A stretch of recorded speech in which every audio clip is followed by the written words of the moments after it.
Hello दोस्तों, स्वागत है आपका हमारे चैनल किड्स फॉर शो में।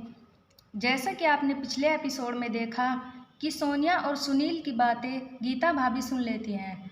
अब आगे देखिए क्या होता है। गीता किचन में काम कर रही है और सोनिया अभी तक बिस्तर में लेटी है। तभी वहाँ पर सुनील भी फ्रेश होकर आ जाता है। अरे सोनिया, तुम अभी तक सो रही हो? आखिर कब तक सोती रहोगी? जल्दी उठो। अरे बाबा, तुम तो मेरे पीछे ही पड़ गए, ढंग से सोने भी नहीं देते। तभी गीता भाभी वहाँ आ जाती हैं। अरे देवर जी, क्या हुआ है? सुबह सुबह क्यों झगड़ रहे हो? देखो ना भाभी, मैं तो बस सोनिया को समझा रहा हूँ कि यहाँ सब जल्दी उठते हैं और ये है कि अभी तक सो रही है। आई एम सॉरी भाभी, बट मुझे जल्दी उठने की आदत नहीं है। मैं तो अपने घर सबसे बाद में उठती थी और सारा काम मम्मी करती थी। मुझे तो घर का काम भी नहीं आता। कोई बात नहीं सोनिया, धीरे धीरे तुम्हें जल्दी उठने की आदत हो जाएगी। हाँ, और रही बात घर के कामों की, वो सब तुम्हें भाभी सिखा देंगी। हाँ सोनिया, तुम फिक्र मत करो, मैं तुम्हें घर के सारे काम सिखा दूंगी और अच्छा अच्छा खाना बनाना भी। ठीक है, अब तुम जल्दी उठो और फ्रेश हो जाओ। भाभी आप कितनी अच्छी हो, आपने तो मेरी सारी प्रॉब्लम ही सॉल्व कर दी। ठीक है, मैं जल्दी फ्रेश होकर आई। चलो नाश्ते से पहले थोड़ा एक्सरसाइज कर लेती हूँ। 1 2 3 4 1 2 3 4 1 2 3 4 1 2 3 4 1 2 3 4 1 2 3 4। भाभी, सोनिया दिखाई नहीं दे रही। क्या तुमने उसे कहीं देखा है? मैं तो ढूंढ ढूंढ कर परेशान हो गया हूँ। हाँ सुनील, मैंने उसे गार्डन में जाते हुए देखा था। तभी सोनिया को ढूंढते ढूंढते सुनील वहाँ आ जाता है। अरे सोनिया, ये तुमने कैसे कपड़े पहन रखे हैं और ये तुम क्या कर रही हो? क्या मतलब कैसे कपड़े? मैं थोड़ा वर्कआउट कर रही हूँ सुनील। सोनिया, ये सब यहाँ नहीं चलेगा। यहाँ लोग ऐसे कपड़े नहीं पहनते। ओफो सुनील, तुम तो जानते हो मुझे शॉर्ट्स कपड़े कितने पसंद हैं और मैं ये साड़ी वाड़ी में लिपट कर नहीं रह सकती। मैं एक मॉडर्न पढ़ी लिखी लड़की हूँ। सोनिया, समझने की कोशिश करो। प्लीज़, तुम्हें यहाँ के हिसाब से रहना सीखना होगा। ओफो सुनील, ये क्या लगा रखा है तुमने? ये मत करो, वो मत करो। तुम मुझे अपने घर लाकर आखिर इतना परेशान क्यों कर रहे हो? आखिर तुम चाहते क्या हो? देखो सोनिया, ऐसा कुछ भी नहीं है। मैं जितना तुमसे पहले प्यार करता था उतना आज भी प्यार करता हूँ। बस मैं तुमसे यही कहना चाहता हूँ कि यहाँ इतने मॉडर्न लोग नहीं रहते। यहाँ सब लोग मिडिल क्लास हैं और तुम एक अमीर ख़ानदानी और आज़ाद ख्याल लड़की हो।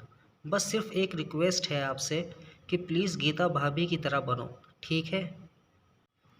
बस तुम्हें तो गीता भाभी अच्छी लगती हैं। किसी गीता भाभी जैसी अनपढ़ गंवार लड़की से शादी कर लेते। मुझसे शादी क्यों की तुमने? सोनिया, बकवास बंद करो। रुक क्यों गए? मारो मुझे। तभी वहाँ गीता भाभी आ जाती हैं। अरे सुनील, ये तुम क्या कर रहे हो? ये कोई तरीका है समझाने का? आप तो बस चुप ही करें। आपकी वजह से ही ये सब हो रहा है।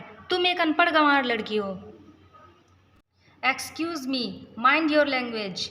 I am not uneducated. I am graduation from university of Allahabad.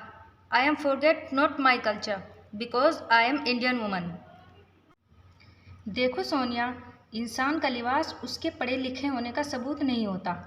तुम ये मत सोचना कि मैं अनपढ़ गंवार लड़की हूँ। मैं एक पढ़ी लिखी फैमिली से हूँ। मेरे पापा लंदन के बहुत बड़े बिजनेसमैन हैं। तुम जिस परिवार में शादी करके आई हो वो कोई छोटा मोटा ख़ानदान नहीं है। सुनील के पिताजी गांव के सरपंच हुआ करते थे और पूरा गांव हमारी बहुत इज्जत करता है। गीता भाभी की ये बातें सुनकर सोनिया की आंखें फटी की फटी रह जाती हैं। ये कहकर गीता भाभी वहाँ से चली जाती हैं और सोनिया को अपनी गलती का एहसास होता है। आज तो तुमने सारी हदें पार कर दी है सोनिया, तुम कभी नहीं समझोगी। ये कहकर सुनील भी वहाँ से चला जाता है। तभी परी वहाँ आ जाती है। चाची, चाची, आप यहाँ क्या कर रही हो? वाह, आपकी ड्रेस तो बहुत सुंदर लग रही है। चाची, आप मेरे साथ खेलो ना, मैं बहुत बोर हो रही हूँ। हाँ परी बेटा, ज़रूर खेलूँगी, पर बेटा अभी मेरी तबीयत ठीक नहीं है, मैं कल तुम्हारे साथ ज़रूर खेलूँगी। ठीक है चाची, कल आप मेरे साथ जरूर खेलना। ये कहकर परी वहाँ से चली जाती है। फिर सोनिया सुनील के कमरे में जाती है और सुनील से कहती है, सुनील प्लीज़ मुझे माफ़ कर दो, मुझे अपनी गलती का एहसास हो गया है। मुझे नहीं पता था भाभी इतनी पढ़ी लिखी होकर भी एक सिंपल ज़िंदगी जीती हैं। तुम्हें अगर वाकई अपनी गलती का एहसास हो गया है तो माफ़ी मुझसे नहीं, गीता भाभी से मांगनी चाहिए। ठीक है सुनील, चलो मुझे भाभी से माफ़ी मांगनी है। और फिर सुनील और सोनिया गीता भाभी के पास चले जाते हैं। भाभी, जाने अनजाने में मुझसे बहुत बड़ी गलती हो गई है। मैंने आपको न जाने क्या क्या कह दिया। आई एम सॉरी भाभी, मुझे माफ़ कर दो प्लीज़ भाभी। सुबह का भूला अगर शाम को घर आ जाए तो उसे भूला नहीं कहते। मैं समझी नहीं भाभी। मेरा मतलब है कि अगर तुम्हें अपनी गलती का एहसास हो गया है तो ठीक है सोनिया, मैंने तुम्हें माफ़ कर दिया। और फिर एक दूसरे की गलतियों को माफ़ करना ही तो परिवार का नाम है। चलो अब जल्दी से नाश्ता कर लो, मेरे पेट में तो चूहे कूद रहे हैं। और फिर वे दोनों एक दूसरे के गले लग जाती हैं। अरे भाई, आज कुछ खाने का इंतज़ाम है या नहीं? सुबह से पेट में चूहे कूद रहे हैं, या आज भूखे मारने का इरादा है? चलो भाभी, मैं आपकी हेल्प करवाती हूँ नाश्ता बनाने में। फिर दोनों किचन में चली जाती हैं और फिर सब साथ में नाश्ता करते हैं। तो दोस्तों, अगर आपको हमारी वीडियो पसंद आई हो तो प्लीज़ हमारे चैनल को सब्सक्राइब करें और मिलते हैं अगली वीडियो में। Bye bye.